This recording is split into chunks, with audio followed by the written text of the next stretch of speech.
Hey guys, welcome to Scofield Farm. I wanted to share a couple things with you that were on my heart while I go take a walk. I hope you come with me and we can just chat for a second.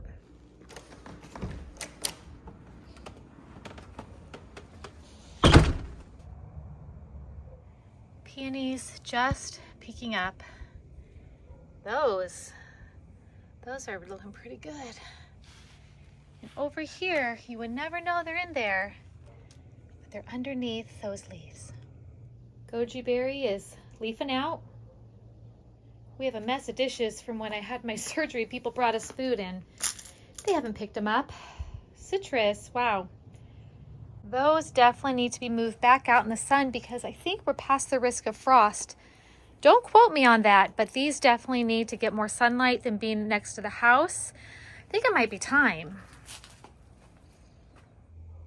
Can you see all the little baby leaves coming right there? I mean, really? They're saying they think it's springtime.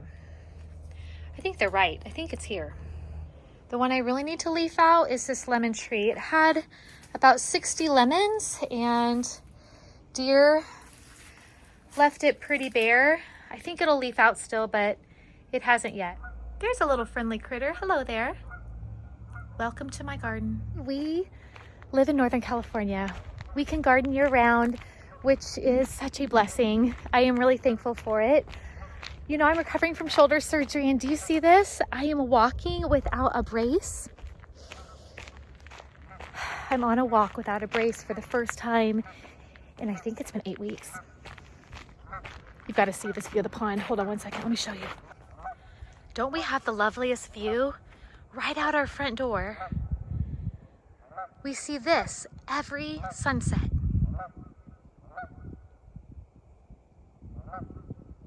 I am so thankful. Isn't it gorgeous?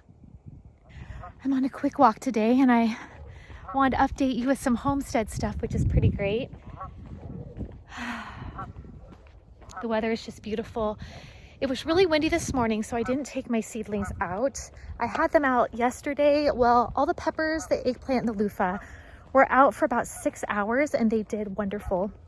Today it was like high 60s, but it was so windy I didn't really trust them out there, you know what I mean? I also want to take out the flowers, the celery that are all in their own cups, but again, the wind. So I think tomorrow we're going to take it out for the first time because it's going to be like a high of 74. I really do think spring is here.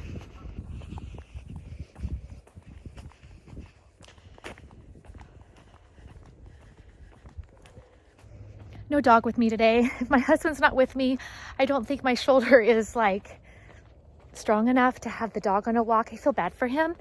Everyone's at soccer practice right now. The girls are at dance. It's just me and the dog and some new family members. I can't wait to show you, but we'll do that in a little bit. It just feels so nice. I had to get out and walk because that is my main exercise. I used to do Pilates at my daughter's dance studio, and that's not going to happen till probably the fall because even though I'm making some progress with my shoulder recovery, not that much progress yet. You have got to see this manzanita. I don't know if you guys have manzanita where you're at. It's actually a fire hazard here, but it's so beautiful. Like, the flowers almost look like blueberry flowers. Don't you think so? I don't know why I'm whispering. Oh, maybe I don't want my neighbors hear me talking to myself about manzanita flowers. But they're beautiful. You know, I think I've told you before, but I am indigenous to this area. My family is Wintu. And one really cool thing that I've learned from our tribe is manzanita in our area usually grows where there's poison oak. And manzanita is a natural remedy to the itchiness of poison oak. So if you boil the leaves and then you let it cool, you can put it on a wash rag and put it on the poison oak areas and it helps dry it out and it helps it heal. I think that's cool. Manzanita is also a fire hazard. There was a really bad fire here in 2018 and it burns really hot. A lot of people lost their homes. Manzanita didn't help that. It's sure pretty, but it honestly makes me scared to have too much manzanita near us. Luckily, that manzanita patch is a little bit down from our house, so It actually helps our house be insured better to not have it on our own property. Isn't that crazy?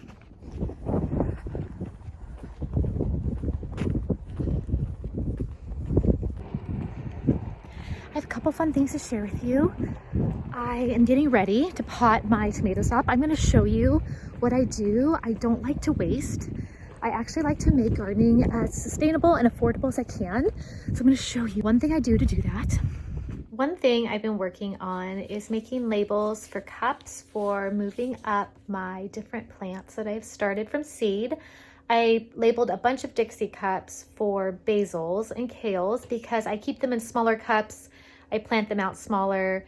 They do fine. They don't need a ton of room to get established in the garden. They don't have to be huge, but I do bigger cups for like tomatoes and stuff, and I like to reuse things. So I want to show you what I have been reusing the last couple years. These are from a local coffee shop that I like to get coffee at, and I keep the paper cup and then I reuse it. They're like 12 ounce for my tomatoes.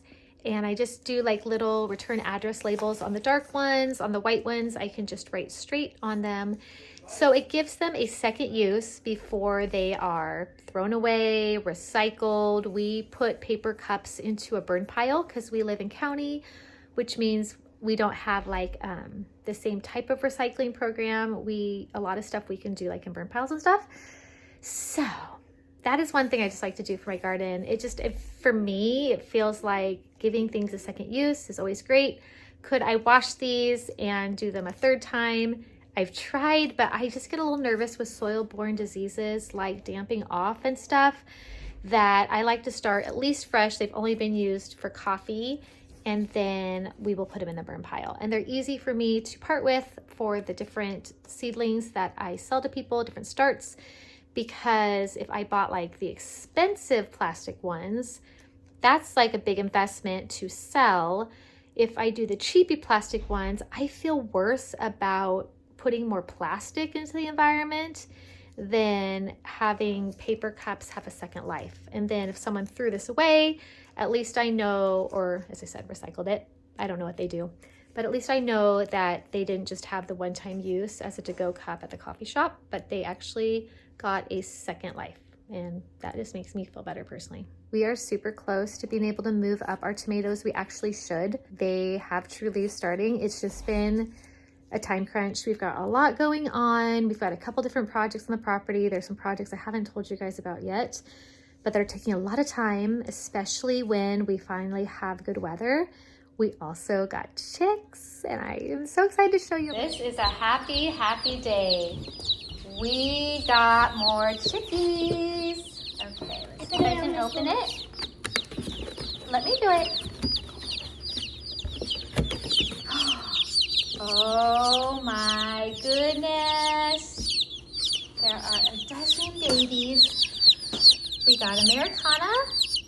We got Black Jersey Giant and Buff Orpingtons, and they are just so snuggly.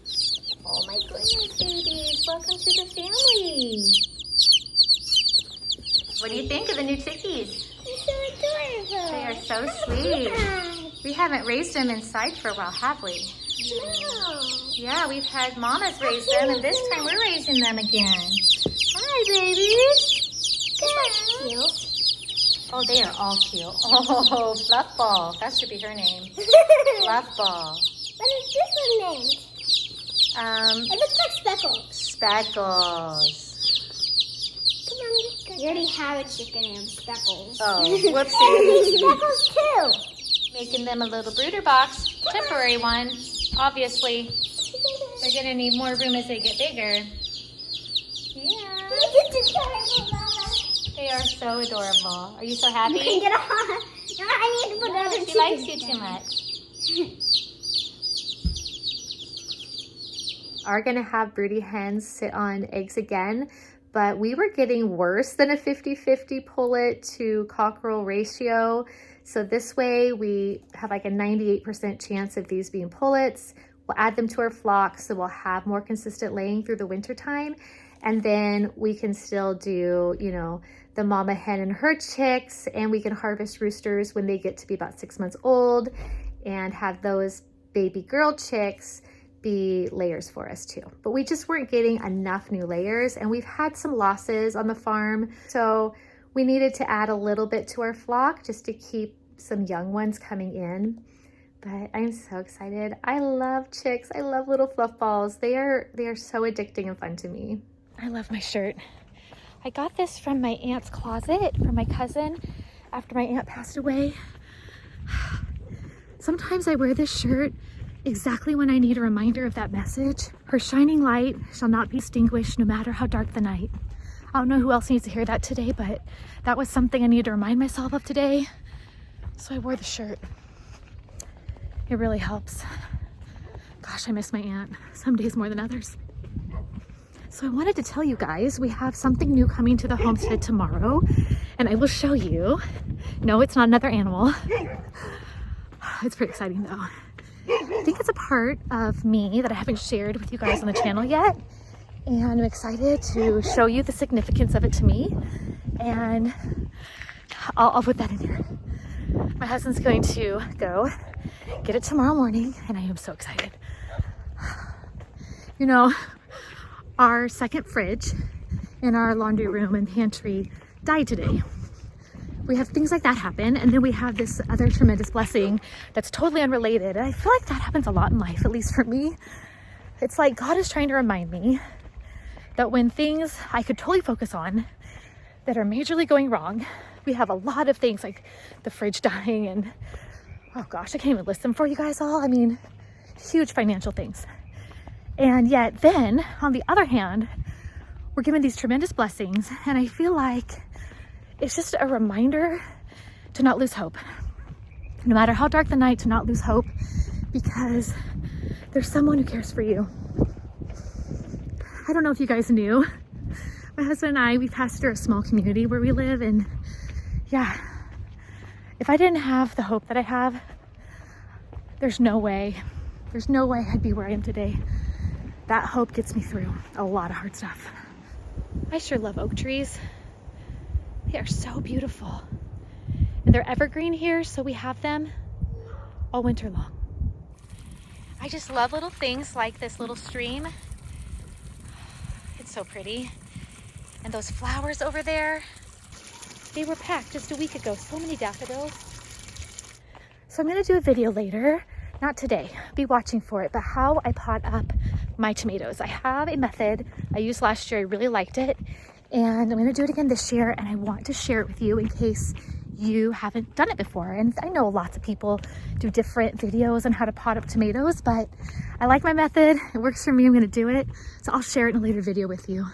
But what I wanted to just mention on my walk today, besides our little announcements of things added to the homestead, is I wanted to mention, I've been wanting to do a video about just dealing with hard things, and you know, how recovering from shoulder surgery, how that related to that to me, and how sometimes it feels like the things we want to do are too hard, or there doesn't seem to be a way.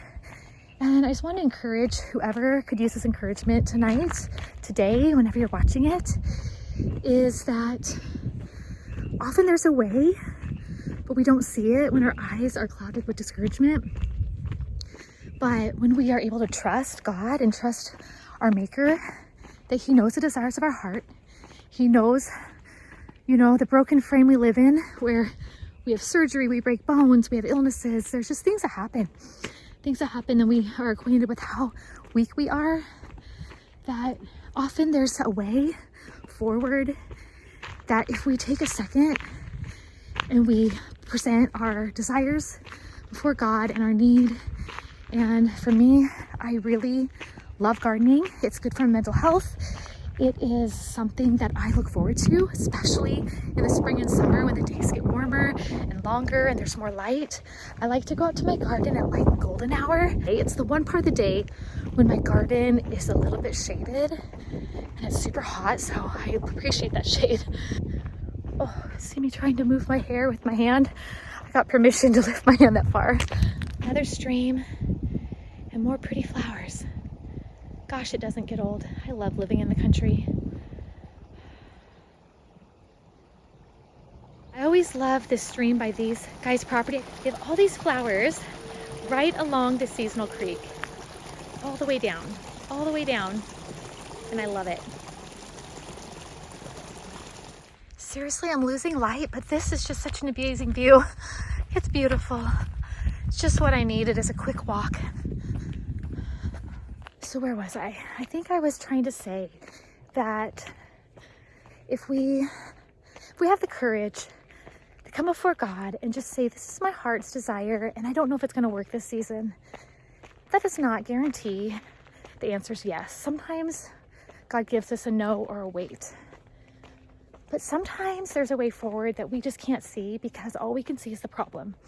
And I feel like I've learned a lot this season about waiting, like a ton about waiting. Look at this beautiful view real fast. Sometimes we need to lean on our community and ask for help.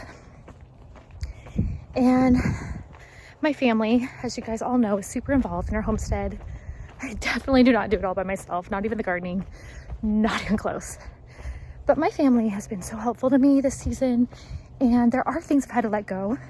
There's some things I'm going to direct sow in our summer garden that I would normally start ahead of time. They can be direct sown, it's fine. But I've been able to do far more than I thought I'd be able to because I waited on the Lord for an answer. He gave me hope to see what I could do, not just what I couldn't do. I think of the serenity prayer sometimes. You know, God grant me the serenity to accept the things I cannot change, to change the things I can, and the wisdom to know the difference. And that's what I need sometimes, is to know the difference. What can I change? What can I not change? Anyway, I'm just super thankful. I've been able to do more than I thought I'd be able to, and I've actually been able to endure more than I thought I'd be able to. I am definitely running out of light. So anyway, all this rambling is to say that I want to encourage you to have hope. No matter how dark it is, whatever you're dealing with, that God can give you the strength to wait and to accept what you can't change, and the wisdom to know the difference between what you can do and what you can't do, and a trust, ability to just sit and trust and know that it's okay. Every day is a new day. Next year is a different year. They're not all the same. And even if we can't do things exactly how our ideal is or how we did them last year, that's okay. This year and this day can be beautiful and doesn't need to be compared to any other. So I'm a little winded because I'm trying to walk fast to get back home before it is too dark. But I hope that's encouraging to someone, and I'm going to show you the addition that my husband's bringing home before we end this video because I'm super excited for you to see it.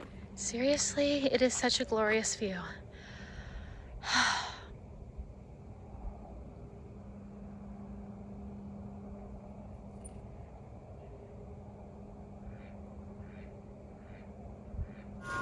All the little starts are getting a little bit of sun.